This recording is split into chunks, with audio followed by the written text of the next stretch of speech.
Hi guys, Jessica here. I'm going to do the book buying tag. I haven't done a lot of these tags, so over time I'm going to do videos like this in between book reviews because I haven't read since I finished Hearts at Stake, which is several days besides the magazine, and I just sometimes get like that. I don't know. I really want to read Venom by Fiona Paul, which is what I decided to read next. It's been next to my bed, and I just haven't picked it up yet. Partly because I thought once I start, I'm not going to want to stop, and I've had too much work and too many responsibilities this week to get involved in a book that I'm going to be obsessed with.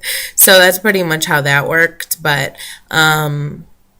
I'm going to get right into this. If you see me looking around, it's because I'm looking at the tag.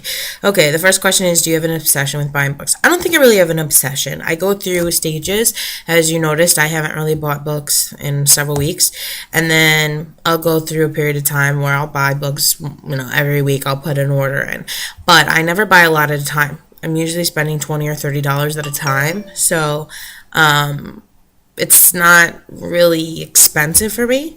When, where, and how often do you buy your books? I buy my books on eBay, but most of the time, 95% of the time, I buy my books on half.com. eBay and half.com are the same company. And sometimes I'll buy them at Goodwill, and that's about it. I do go to Barnes& and Noble once in a while, and I will buy Bind Up's regular price because I figure I'm getting 3 books for $10 or $9, and it's pretty much the same of what I would get on half.com with the shipping and everything. I usually go with either my friend Sarah or Ashley. Sarah's a teacher. Ashley just really likes to read.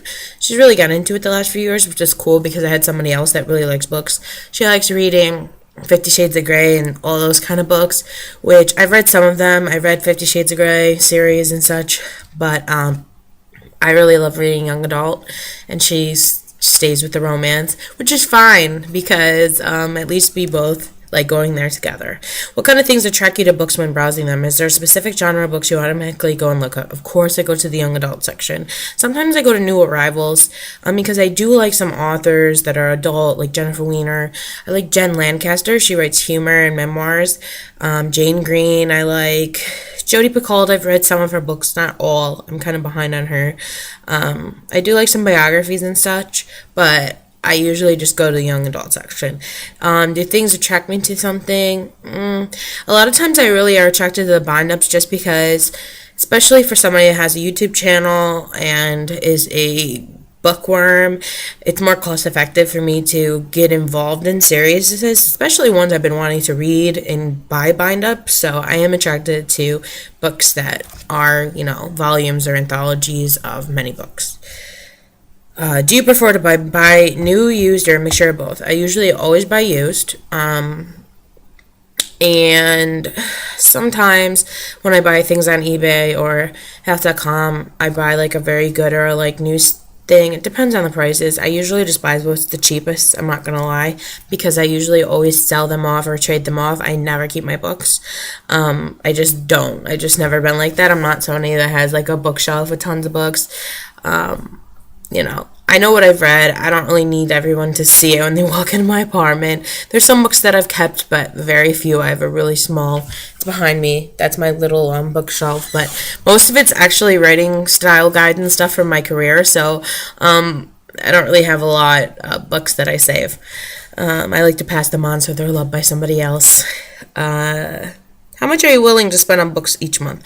I don't know. I mean, some months I don't spend anything or not much, and then some months I'll spend like $50, $60. So I usually don't spend more than $50 or $60 a month, which is very high for me. I mean, most of the time it's like every month or every 6 weeks, like $30 from half.com. So.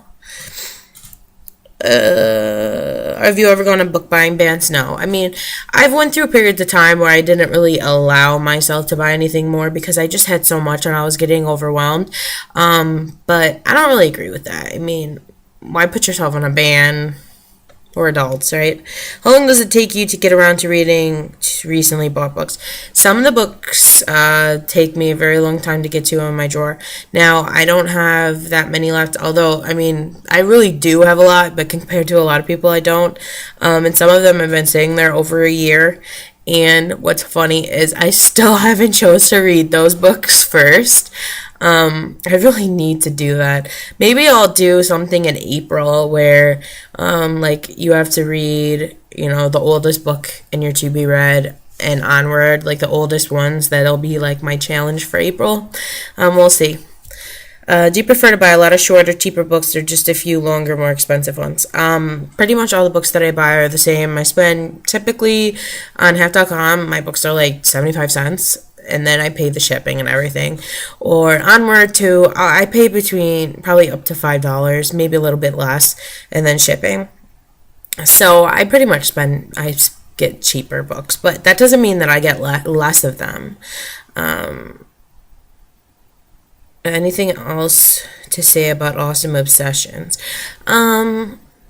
I really think it's more of a hobby, like Bookables. I believe she did this and said, I don't really call this an obsession because it's reading and it's not like a person. Like, to me, when I think obsession, I think somebody is obsessed with somebody.